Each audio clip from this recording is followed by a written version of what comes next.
বেশি চেঁচামেচি করলে ঘাড় ধরে কবরস্থানের ভেতরে নিয়ে যাব।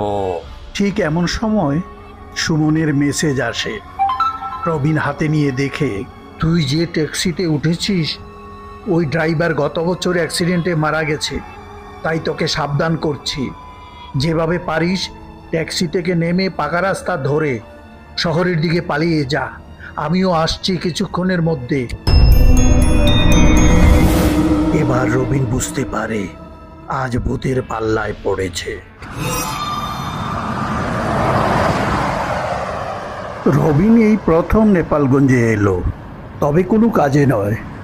আসতে হলো বন্ধু সুমনের দিদির বিয়েতে। অফিসের কাজ সেরে বাস ধরে সোজা নেপালগঞ্জে। কলকাতা থেকে ঘন্টা 4 পথ। আবার নেপালগঞ্জ থেকে যেতে হবে 20-25 মিনিটের রাস্তা। সে যাগ্গে, সুমন বলেছিল 32 নম্বর বাস স্ট্যান্ডে নামতে হবে। বাস ড্রাইভার রবিনকে রাস্তার পাশে নামিয়ে দিয়ে চলে যায়। রাত তখন 12টা। চারিদিক একদম শুনশান, সারা শহর যেন ঘুমিয়ে পড়েছে।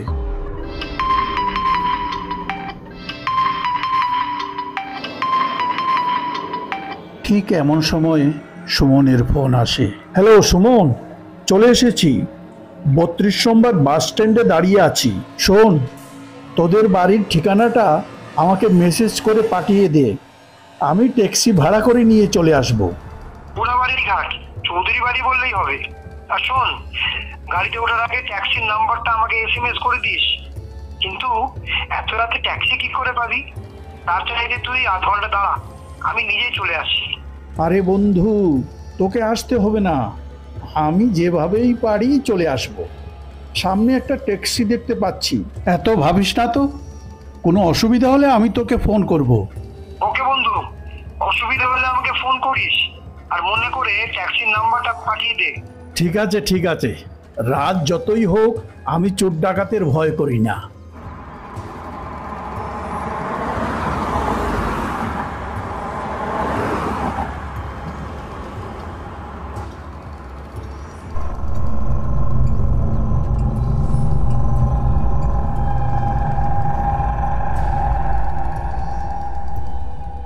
দাদা শুনছেন, পুরাবাড়ি ঘাট যাবেন? ড্রাইভার ইশারায় রবিনকে বসতে বলে। এত সহজে ট্যাক্সি পেয়ে যাবে রবিন ভাবতে পারেনি। চৌধুরী বাড়িতে নামিয়ে দিলেই হবে। চিনতে পেরেছেন নিশ্চয়ই, এই যে ড্রাইভার দাদা। ড্রাইভার আপন মনে গাড়ি চালিয়ে যাচ্ছে। সুমনের কোনো কথার উত্তর দিল না।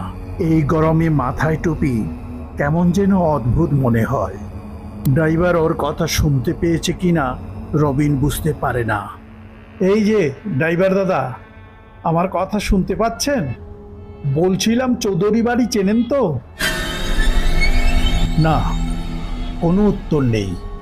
ড্রাইভার সম্পূর্ণ নীরব। গাড়ির ভেতরে বাতাসটা অদ্ভুত ঠান্ডা।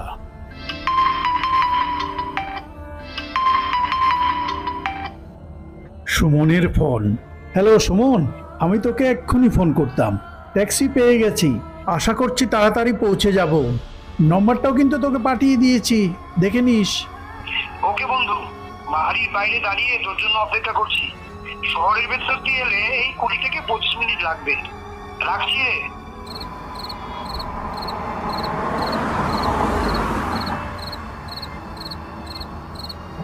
কিছুক্ষণ পর রবিনের মনে সন্দেহ জাগে। রাস্তার দুই পাশে গভীর জঙ্গল, চারিদিক বেশ অন্ধকার, কোনো আলো নেই। আমরা কি ঠিক পথে যাচ্ছি? এই যে ড্রাইভার দাদা, আপনি কথা বলছেন না কেন? 20 মিনিটের রাস্তা আধ ঘন্টা হয়ে গেল, আপনি আমাকে নিয়ে কোথায় যাচ্ছেন? দাঁড়ান বলছি, দাঁড়ান।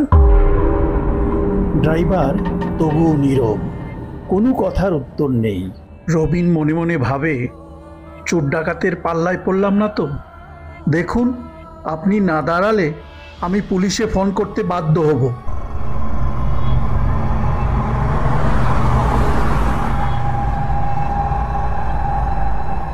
কিছুক্ষণ পর গাড়ি খোলা প্রান্তরে এসে দাঁড়িয়ে পড়ে। মনে মনে ভয় পেলেও তা প্রকাশ করে না। বিনীত সুরে রবিন জানতে চায়, দাদা, এই কোথায় আমাকে নিয়ে এলেন? আপনাকে অনেকবার বলেছি পুরাবাড়ি ঘাট যাব, আপনি কি আমার কথা শুনতে পান না? ড্রাইভার তখনও নিশ্চুপ, কোনো কথার উত্তর না দিয়ে সোজা গাড়ি থেকে বেরিয়ে চলে গেল।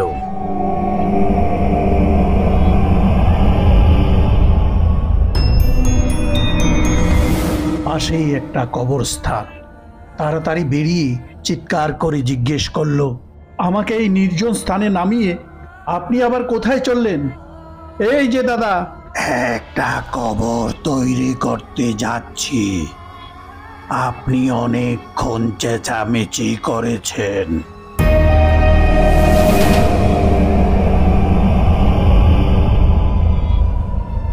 এবার চুপচাপ দাঁড়িয়ে থাকুন, আমি কবরটা তৈরি করে আসছি। জানেন তো, মৃত্যুর পর চিতায় নয়তোবা কবরে যেতে হয়।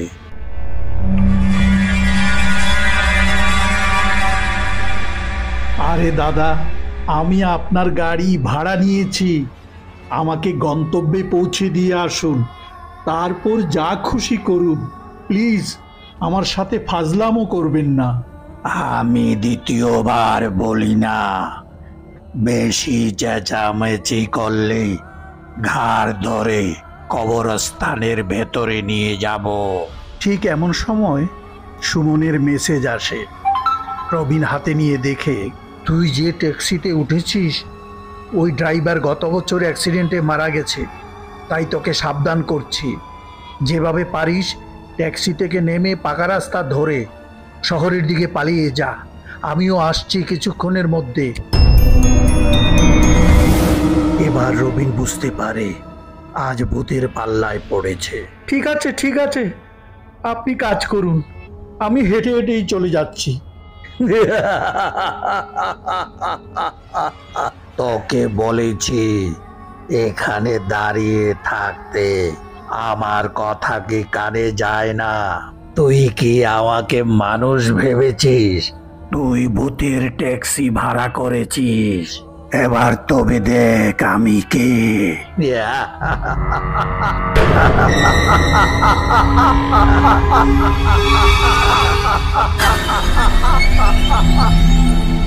এমন ভয়ঙ্কর চেহারা দেখে রবিন স্তম্ভিত হয়ে যায়। কাল বিলম্ব না করে পাগলের মতো ছুটতে থাকে।